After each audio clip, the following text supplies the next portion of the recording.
जय जलाराम बापा। नमस्कार साथियों, मैं हूं दिनेश ठक्कर बापा और आप देख रहे हैं एएम-पीएम टाइम्स। साथियों, आप सभी से निवेदन है कि कृपया कर इस चैनल को सब्सक्राइब कर लेवें। जो साथी आज पहली बार पधारे हैं उनसे भी मेरा आग्रह है कि वे इसे सब्सक्राइब कर लेवे। इसके अलावा बेल आइकन को भी दबावें ताकि नोटिफिकेशन का लाभ नियमित रूप से मिलता रहे। साथियों, मुझे पूरी उम्मीद है जलाराम बापा की यह कथा आपको अवश्य पसंद आ रही होगी, इसलिए आप इसे नियमित रूप से लाइक करें, अपने साथियों और परिजनों के साथ शेयर करें। इस पर सकारात्मक रूप से टिप्पणी भी करना ना भूलें। तो साथियों, प्रारंभ करते हैं जलाराम बापा के जीवन की कथा का 10वां अध्याय। सदाव्रत अन्नदान के पुण्य कार्य के लिए किसानों द्वारा अनाज उपलब्ध कराए जाने के बाद जलाराम ने उनके आग्रह का सम्मान करते हुए अब खेत जाना बंद कर दिया था।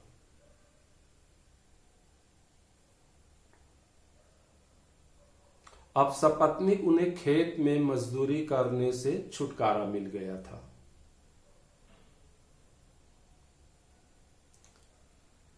प्रभु भक्ति और सेवा कार्य के लिए अब उन्हें अधिक वक्त मिलने लगा था।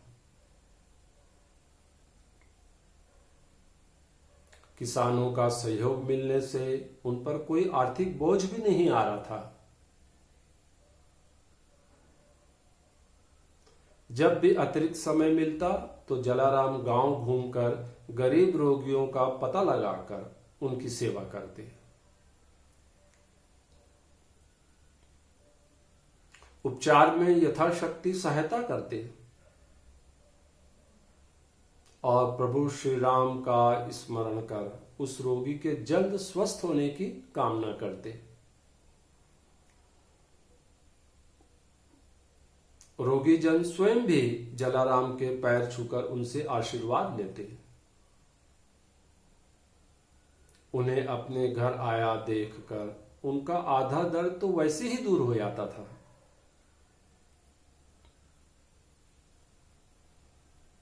कई बार ऐसा भी होता, जलाराम द्वारा मरीज के सिर पर स्नेहपूर्वक हाथ फेरते ही वो तो चंगा होकर खड़ा हो जाता।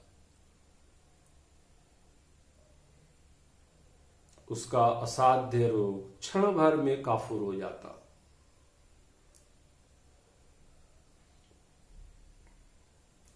जलाराम की इस अलौकिक स्पर्श चिकित्सा का चमत्कार देखकर गांव वाले भी दांतों तले उंगली दबा लेते।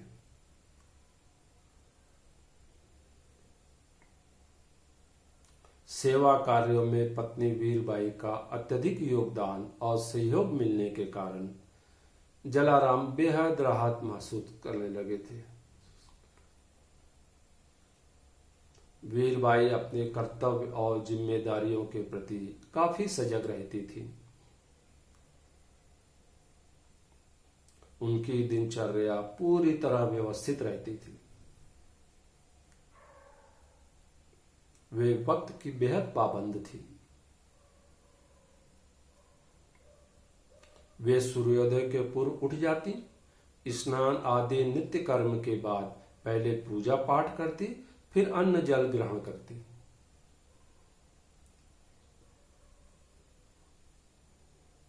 जलाराम का भी यही नित्य क्रम था। उनका घर बहुत छोटा था, लिहाजा पूजा पाठ का स्थान भी कम था।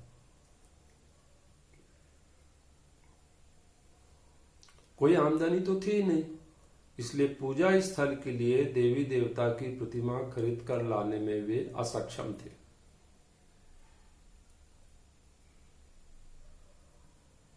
केवल सीता, राम, हनुमान का एक चित्र उनके पूजा स्थल में था, जिसके सामने प्रतिदिन सुबह शाम दीपक जलाकर वे पूजा पाठ करते।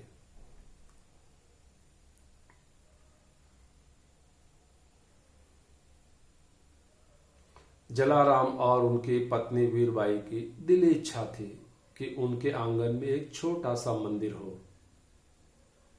वे चाहते थे साधुजन महात्मा जब भी उनके घर आंगन आए तो सबसे पहले वे मंदिर में दर्शन लाभ लें, फिर भोजन करने बैठे।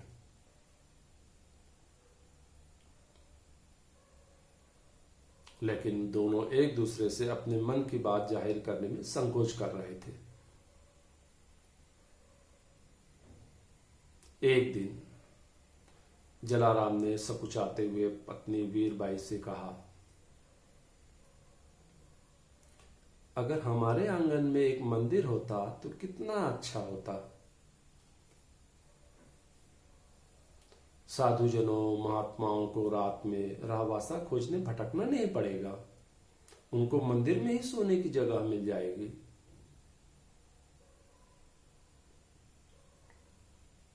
वीरबाई तो इस प्रस्ताव की प्रतीक्षा में ही थी। उन्होंने तपाक से हाँ में हाँ मिलाते हुए कहा, नाथ, आप 100% सत्य कह रहे हैं। मैं भी कई दिन से यही सोच रही हूं, किंतु आगे कुछ न बोलते हुए वीरबाई अचानक मौन हो गई।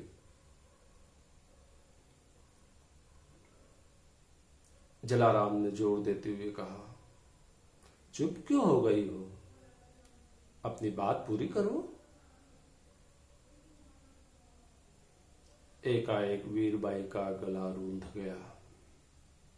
पल भर बाद उन्होंने दुखी स्वर में कहा, नाथ, हम तो बहुत गरीब हैं। हम स्वयं भूखे रहकर भी भूखे लोगों का पेट पहले भरते हैं, फिर बचा खुचा खाना हम खाते हैं। सदा व्रत के चलते लोगों के निवेदन का आदर करते हमने मजदूरी करना भी बंद कर दिया है। पहले तो थोड़ी बहुत आमदनी भी हो जाती थी, अब तो आय का कोई माध्यम नहीं है। मेरे मायके से मिले आभूषणों के अलावा घर में अपने पास जमा पूंजी भी नहीं है। ऐसी हालत में मंदिर बनाने के लिए धन कहां से आएगा?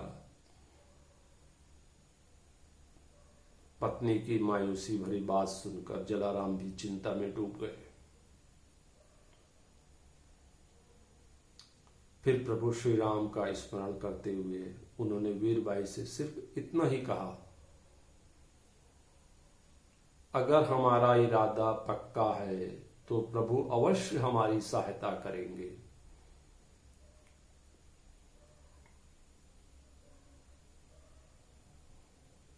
जलाराम के घर यूं तो रोज कोई न कोई साधुजन महात्मा सदा व्रत में सम्मिलित होते थे, लेकिन एक रात उनके यहां एक महात्मा पधारे। उनका चेहरा सिद्ध और तेजस्वी प्रतीत हो रहा था।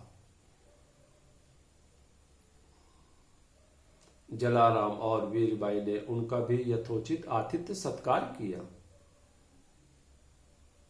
उस समय सदाव्रत चल रहा था। भिक्षुक, साधुजन, महात्मा सभी पंगत में बैठकर भोजन ग्रहण कर रहे थे। आए हुए सिद्ध महात्मा को भी उसी पंगत में बैठा दिया गया। फिर पति पत्नी अपने काम में व्यस्त हो गए। वीरबाई रसोई में जुट गई तो जलाराम सबको प्रेम आदर भाव से भोजन परोसने में लग गए। भोजन बिल्कुल सादा था, फिर भी रोटी, खिचड़ी और साग सबको स्वादिष्ट लग रहा था।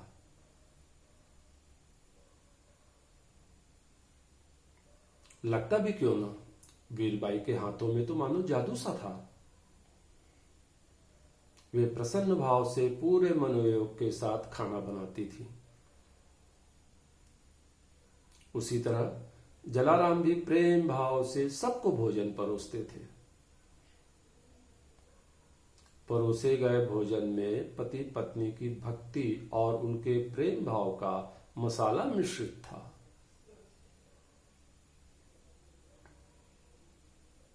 पंगत में यदि कोई दिव्यांग बैठा होता तो जलाराम स्वयं अपने हाथों से उसे खिलाते।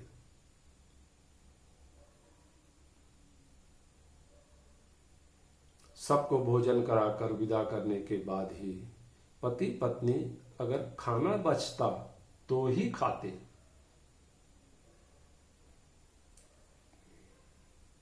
उस रात भोजन करने के दौरान पति पत्नी की गतिविधियों को आए हुए सिद्ध महात्मा बहुत ध्यान से देख रहे थे।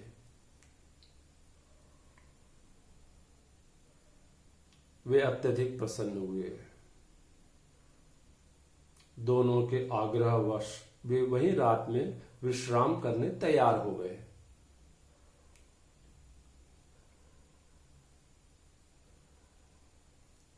सोने से पहले भजन कीर्तन का दौर भी चला। सुबह चाय नाश्ते के बाद विदा होने से पहले उस सिद्ध महात्मा ने जलाराम से कहा, बच्चा, तू सदा व्रत का यह जो पुण्य भरा कार्य कर रहा है वह तो बेहद सराहनीय है और प्रेरणादायक भी है। तुझे कभी आर्थिक संकट न सताए, इसलिए मैं तुझे यह लक्ष्मी जी की प्रतिमा दे रहा हूं। इनके भी प्रतिदिन पूजा करना। फिर जलाराम और वीरबाई ने उनके चरण स्पर्श किए और आशीर्वाद दिया। जाते जाते उन्होंने जलाराम से फिर कहा, बच्चा, यह बात तू भी जान ले, तेरे घर पूजा स्थल में हनुमान जी की एक गुप्त प्रतिमा है। आज से ठीक तीसरे दिन वह प्रतिमा स्वयं प्रकट होकर तुझे दर्शन देगी। इसमें तेरी ख्याति भी बढ़ेगी। इतना कहकर वे सिद्ध महात्मा प्रस्थान कर गए।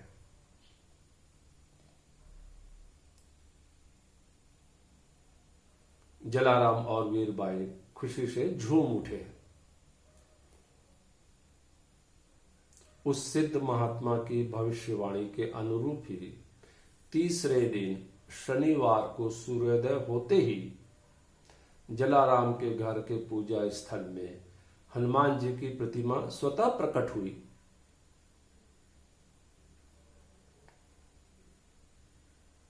पति पत्नी ने साष्टांग दंडवत होकर प्रणाम किया। फिर प्रभु श्री राम का आभार भी माना।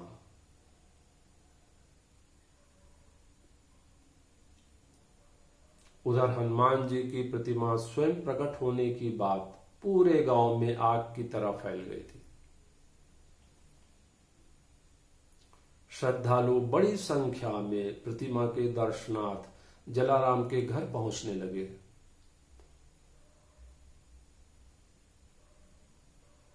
कुछ दिनों बाद श्रद्धालुओं के सहयोग से जलाराम ने आंगन में एक मंदिर भी बनवा लिया।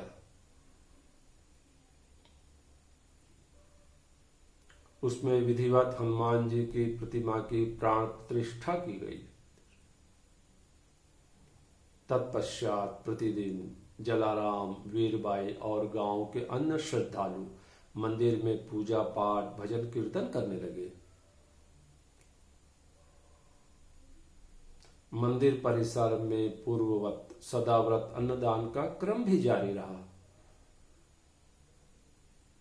बाहर से आने वाले साधुजनों, महात्माओं और भिक्षुओं को भी रात रुकने के लिए एक बेहतर रहवासा मिल गया था।